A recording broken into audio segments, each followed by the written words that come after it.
Igigisa muna natin ang bawang para mas malasa. Bago natin ilalagay ang karne. Lalagyan na natin ang karne ngayon. Pagkatapos barbecue marinade. Tapos konting suka. Lagyan natin ng konting laurel. Tapos paminta. Tapos konting chili powder.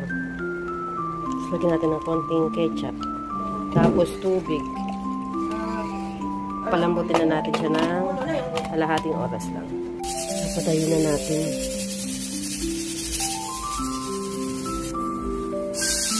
Palalabasin muna natin yung pressure sa loob para hindi siya sasabog.